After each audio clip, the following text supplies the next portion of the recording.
well, we haven't seen you since the win over Michigan. You talked after the game, but talk about it's the third Power 5 or Power Conference win McNeese has ever had. What does that mean to you, and first one you've had as a Cowboy?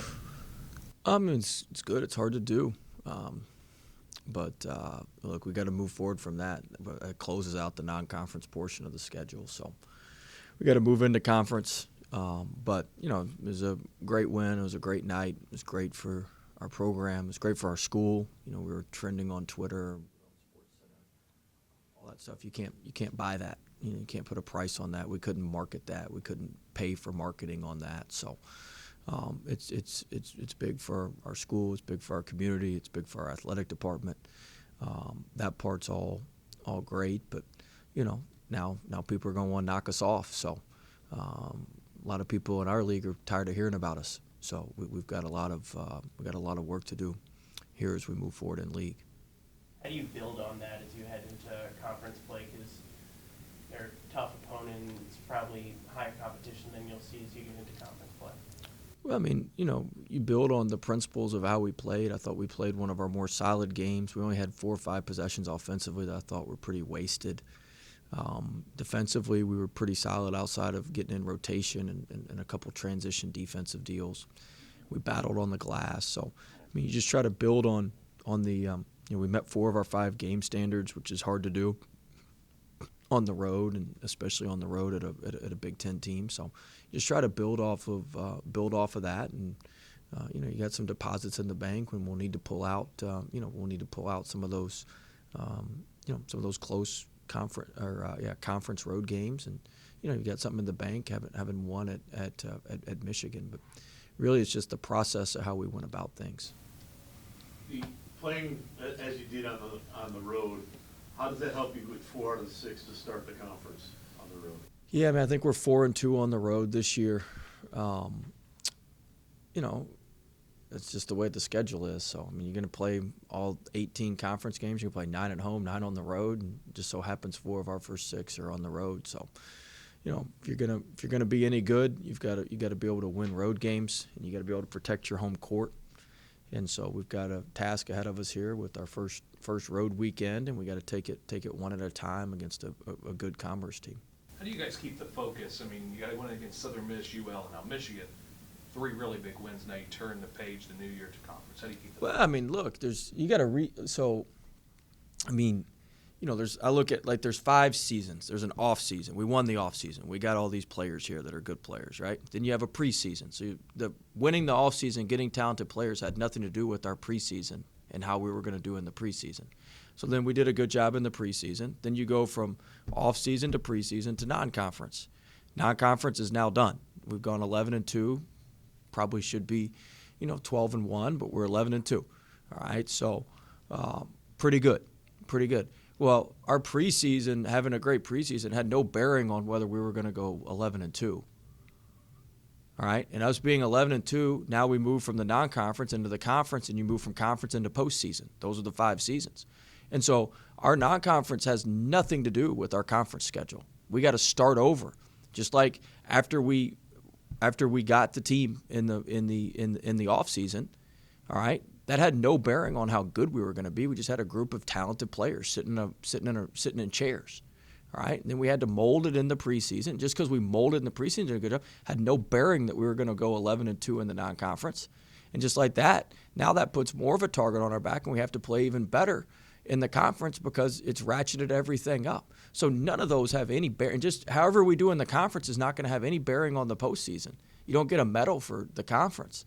All right? It's what happens. So every time you have to reset, you've got to restart, and you've got to reestablish yourself. And so we've got to go on the road here in this first weekend. We've got to reestablish ourselves in the 4th part of the season. I would say we won the offseason. I'd say we won the preseason. I'd say we won pretty well in the knockout. Now we got to do it again. And just because we've done it in the past does not mean we're going to do it in the future. You got to make it happen. And so that's how we got to move forward here. Coach, let me take you back to the non-conference. These wins are old hat for you. You've been through big arenas and big wins. Where is this emotion and this excitement coming from? Is it the year off? Is it the rejuvenation for your Oh, you get to do something that hasn't been done, to see the joy on, like, I mean, we had some fans up there. I mean, there's people in there crying. I mean, like, it means a lot to, I mean, Bonnet was going crazy. I had to calm him down on the scorers table. They weren't crying, but I mean, just to see I mean, look, you do it, at the end of the day, you do it to make an impact, and we're making an impact. Like, our kids were telling me yesterday, they were out in town eating, and people were coming up to them and thanking them and stuff like that. That means, I mean, it didn't mean much to me 10 years ago. I was just a cyborg just trying to just boom, boom, boom, boom, boom. But now it means a lot more. I'm enjoying it a lot more. I mean, it's more fun to see Heath and Dr. Roos and some of our fans up there after, and just how happy. I mean, just, it means the world to them. And so that's important to me. That's important to our players. I mean, we're treated extremely, extremely well. My family and I have been treated well. Our players have been treated extremely well. And, we've got guys that have been at a lot of other schools and haven't been treated as well as we're treated here. And so there's an appreciation that comes with that. You can never be entitled. And we've got to stay appreciative of the opportunity, appreciative of everything that's been given to us by McNeese and by this area. And we got to continue to move forward with that. But, I'm enjoying it more just because it's something different and it's more fun. And I'm trying to take a step back and appreciate appreciate everything a little bit more. Do you have different expectations now than you did 6 weeks ago No, for this team? no. Why do we have different expectations? Is it 11-2? You didn't think we were going to be 11-2? Did I think you were going to be 11-2? No. You didn't know who Shahade Wells was either, so I guess it all goes hand in hand. Ask Hade the same question. This is your phone ringing with spam from New Orleans. You need me to pick it up? No. Okay. I thank you for It's a phone call. But no, I mean, our expectations are no different. Look, here's how it gets out of whack. All right, here's how it all gets out of whack. Change in perspective. Is anybody going to be happy if we win 23 games right now? Yeah, that's my question. No. How have you reset the If we win 24 games, people around here are going to be mad as hell, right? So it's a reset in the expectation. Now, when I said that in the spring, people thought I had 3 foreheads, right? But now, I mean, it's just the way the expectation. Nobody's going to be happy with 23 wins now. They'll be calling to fire me if we win 23. So, I mean, it's a little bit of a change in expectation. But the reason I picked 23 is because we lost 23 the year before. I didn't just pull that out of thin air. I mean, I picked that because we had lost 23 the year before. Maybe I should have said more if we hadn't lost 23. But I mean, no. I mean, the expectations are reset in the sense that I think everybody's expectations are now heightened because, we've won 11 non-conference games, 7 Division I games, but that's not going to do us any good starting on Saturday. I promise you, Commerce doesn't care. I can assure you of that. Coach, which is more important to you going forward, talent or chemistry on this team? Both. I mean, we've got both. Look, talent's the price of admission. If you ain't got talent, you got to check yourself at the door. So I mean, you got to have talented players, and then you got the chemistry and all that stuff. Kind of it's kind of the extra dimension to it. There's talent and talented, and so you've got to when you get the right chemistry and get the right pieces, and they all fit together right. That's when you can have what we've got going on right now. Going back to the expectations, how do you manage that with your players? With now they're trending on Twitter like you mentioned. Have you been in our practices? You think I care about any of that? You were in there yesterday. I wasn't any different than I was in July. We had guys running to the top of the bleachers, not getting back in transition D. We're doing the same stuff. We're carrying the plates. We're doing the same stuff we always do. You just got to be doggedly consistent with what you do. That's why you have a routine. That's why you do the same stuff. That's why we prepare the same way. That's why we do the same thing. And so you just got to be unbelievably consistent. You've got to have your antennas up because winning causes a lot of problems too. Losing causes problems, but winning causes a ton of problems too. And so you've got to always have your antennas up. You got to look for, all right, we're playing on TV and this guy went and got his hair cut. Is he feeling himself? I mean, there's a lot of stuff. You got got to be on top of every little detail, on top of every little thing. In October, when you guys were picked to finish second, you said it didn't mean anything to you, you didn't care. Now that it's here, do you feel a little different now that you're 11-2 in conference plays here? No, I mean, look, it's like I said, we got to go prove ourselves all over again. The non-conference part's over. I mean, at this point, it's the 18 conference games, one conference game at a time. And so the non-conference part's over. Like, we don't get some, commendation badge for going 11-2 in the non-conference. Like that stuff's over. And so, like I said, I mean, nobody came here to win in the non. I mean, winning the non-conference is nice. That's great. We've got all these things going on, but that's not the purpose of why we're here. That's not what we're here for. And so now we've got to start stacking wins in conference and got to go on the road and play a tough. Nobody's going to ask me about Commerce. They're good. They're going to come in like top 4 in our league. Is everybody aware of that? They played the 7th ranked non-conference schedule in the country. All right, they shoot the 7th most threes in the country. They shoot 21% from 3 on the road. They shoot 43% at home, 39% at home. If you take out the non-ones, they average 33 attempts a game. Like, they're a damn good team. Nobody's going to ask about them. We're just going to talk about all this BS all the time. We're getting there. So Okay. What do you have to do there, Coach? I was just wondering if anybody knew we played Commerce on Saturday. Oh, you got a game? What? I mean, we got to guard the three-point line. Did you not just hear all that? I mean, they shoot 33 threes a game. They take the 7th most threes in the country. But listen, they've got one of the 3 best wins in our league. They won at St. Joe's. St. Joe's is 10-3 and predicted above VCU in the Atlantic 10.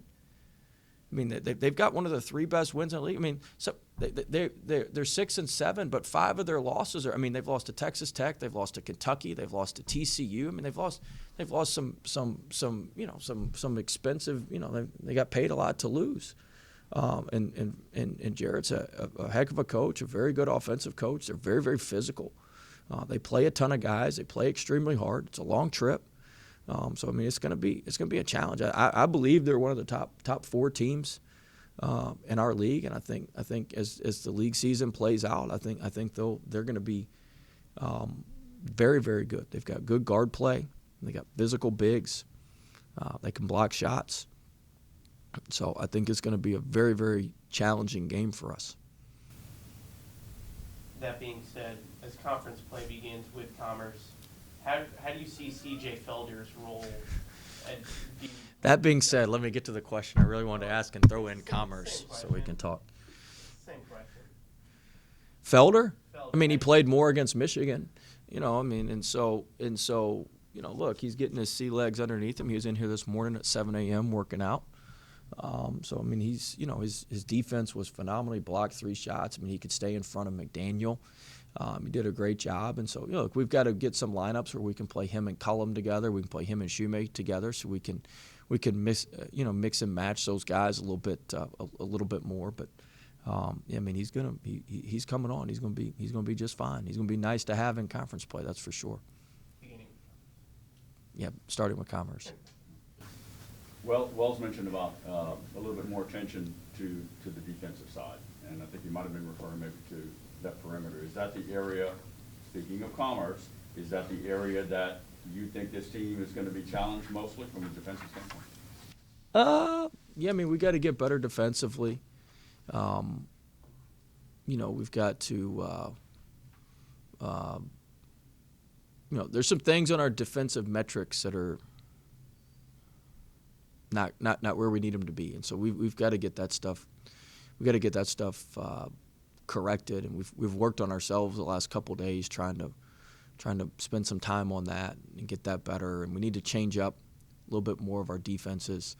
So there's some things. There'll be a noticeable difference in our style of play probably on Saturday than what we've been playing. So there's some things that we need to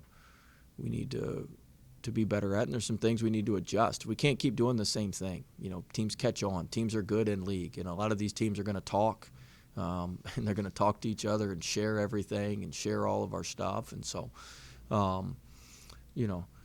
most of these guys have been around a while. I got 1 or 2 friends in the league. All these other guys are really close. So I talked to my friend this morning in the league, but so they're gonna share a lot of our stuff, and so we've got to we've got to, make sure that we're staying ahead on things a little bit. Do you feel like you're gonna have to survive like a three-point barrage like you did at Michigan, because they'll get hot, they'll have stretches where they'll get hot? Well, it's certainly possible. I mean, they take 33 threes a game. They shoot it at 39% against Division I teams at home, 43% overall at home. So, I think it's certainly possible. We're going to go in there and try to contest some shots and make it where they don't. But they slip ball screens. They go screen a lot. They do a lot of different things that get you to drop your inside foot and put you in rotation. And he's a good coach. They drive it in double gaps and create help. And if you're flat, there's a lot of stuff that goes into it. And they do a good job. So yeah, we're certainly going to have to contest threes, or it's going to be target practice. How important is it going to be for you guys on Saturday to get out to a good start so you can withstand some of those three-point barrages they're capable of going on, like you mentioned?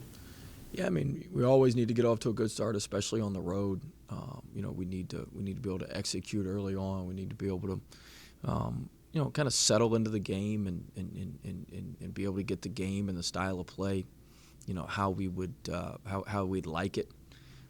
And so I think that's going to be important. It's always important on the road in conference play, whatever league you're in, whatever conference you're in, to be able to play as close to how you want to play on the road as you can. Not a bad time to look at the league as a whole. I think maybe it was a couple of weeks ago that you had some time. You said, you've taken a peek at some of the game notes and maybe a game or two when you had time when you were serving that 10 game. You mentioned Commerce, top 4. How deep can this league be from this perspective? I think there's a lot of teams that are very, very similar. I think there's a ton of teams that are very, very similar. There's not a lot of difference. I think Nichols is really good. I think Southeastern obviously was picked to win the league. New Orleans is good. Lamar's been playing well. They're a little bit different than most teams. They're just bigger and longer than a lot of teams typically in the league. Corpus is the same way. Corpus is long. They bring one of their leading scorers off the bench, who's kind of instant offense off the bench. I've been really impressed with Incarnate Word. Shane's doing a really good job. They got good chemistry. They're tight. They're going to be an extremely tough out. Then we go to Northwestern, which is here in state, and Houston. What do they call it? Houston Christian. I always want to call them Houston Baptist, but Houston Christian. And so. There's good depth in the league, and every league game is tough. Doesn't matter what league you're in; they're all tough. They're all tough because the differentiation in talent's not nearly what it is sometimes in the non-conference, and your deficiencies aren't picked apart like they are in conference play in the non-conference, and so we've got to really be on point and really be sharper with what we're doing.